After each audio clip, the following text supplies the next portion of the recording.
Dear students, today we are going to discuss the remaining part of The Merchant of Venice Act 2 Scene 9. Children, till here we have read that Prince of Aragon is shown the three caskets.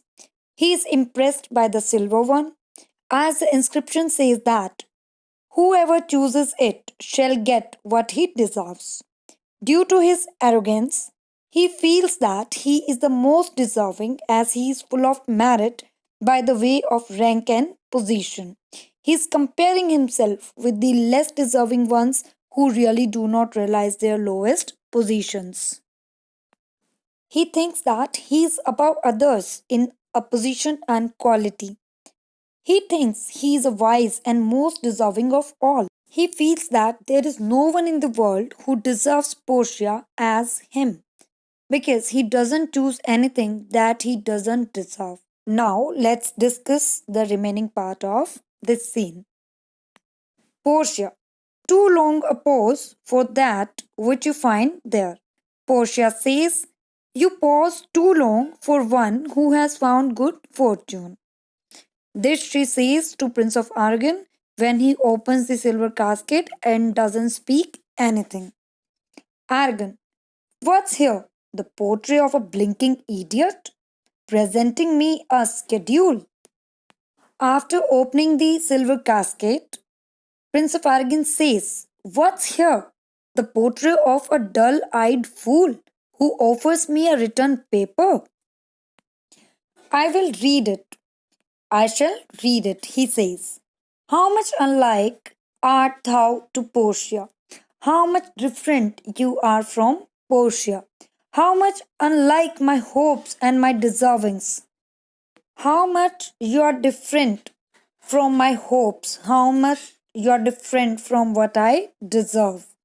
Children, here Prince of Aragon was expecting the portrait of Portia, but instead there was one of a blinking idiot.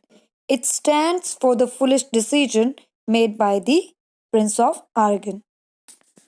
Who chooseth me shall have as much as he deserves. Did I deserve no more than a fool's head?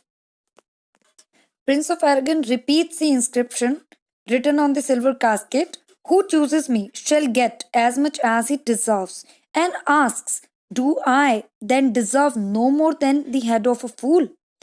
Is that my prize? Are my deserts no better? Do I deserve no more than this?" Portia.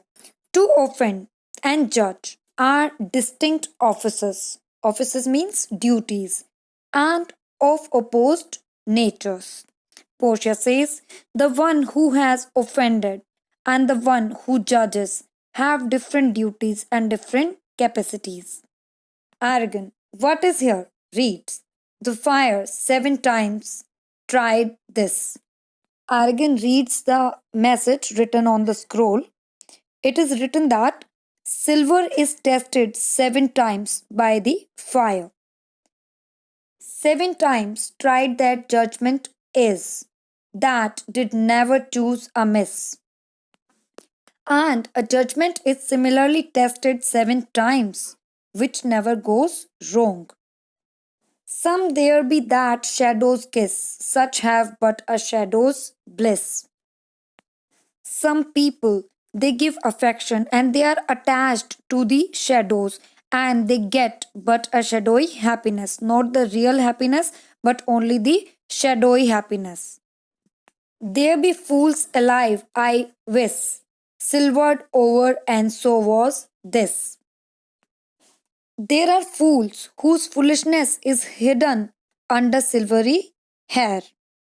Means there are fools in this life whose foolishness is covered over with a silvery hair of age. So was this casket covered with silver. Take what wife you will to bed, I will ever be your head. No matter what wife you may take, this fool's head will always be your head. So be gone, you are sped. Sped here means over. Now go from here as your chance is over.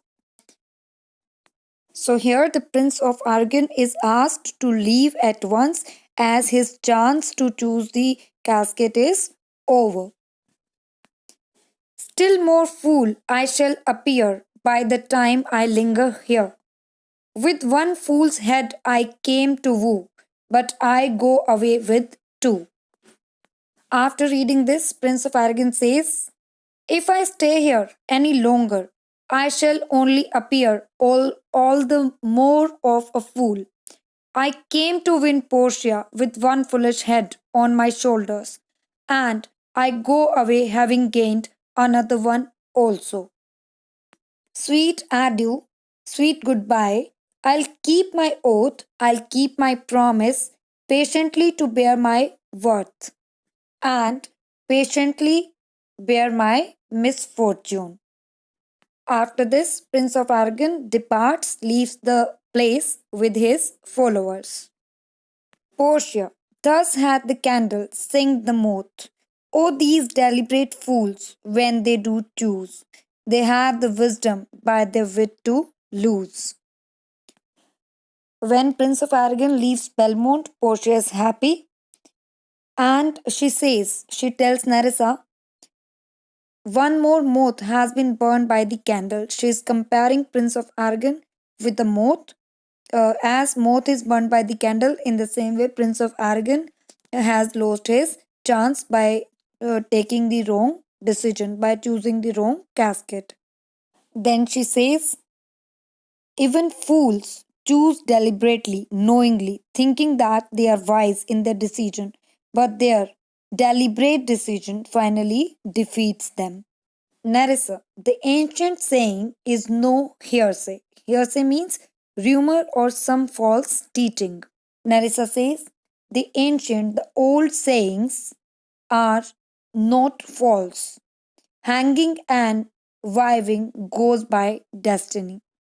Means being hanged for getting a wife are things arranged by the fate, are the things arranged by the destiny.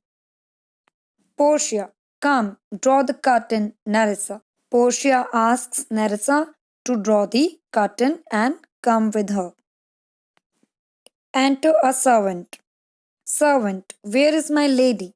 Portia, here. What would my lord? Portia says, here. What do you want, my lord? Servant, madam, there is alighted at your gate a young Venetian, one that comes before to signify the approaching of his lord.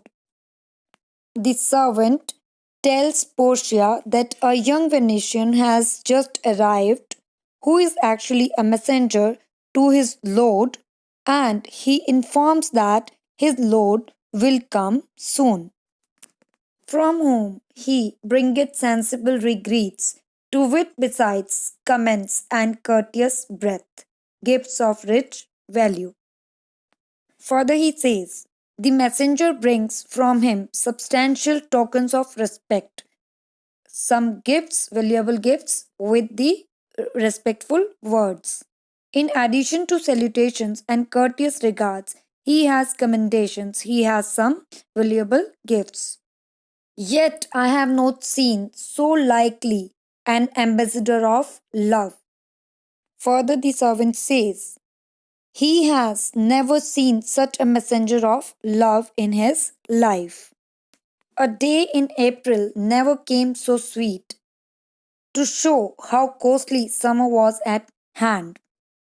A day in April never came so sweetly showing that rich summer was soon to follow. As this four sufferer comes before his Lord, as this advance rider comes before his Lord. Portia, no more, I pray thee, I am half afeard. Thou wilt say anon, he is some kin to thee. After listening all the words of praise from the servant for the messenger, Portia tells the messenger, I request you to speak no more. I am almost afraid you will say he is some relation of your own. Thou spendest such high day wit in praising him. Since you expend the fullest force of your intelligence in praising him.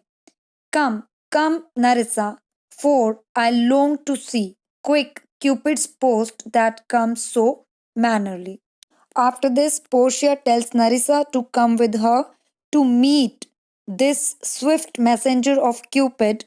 Cupid is god of love, who has arrived in such a fine manner. Narissa, Bassanio, Lord Love, if thy will it be. Narissa prays that it should be Bassanio, O God of love, if such is your will. Exeunt. And after this, Narissa and Portia go out to see the messenger. So, children, here the servant announces the arrival of Bassanio. With this, Act 2, Scene 9 is finished. I hope you have understood it well.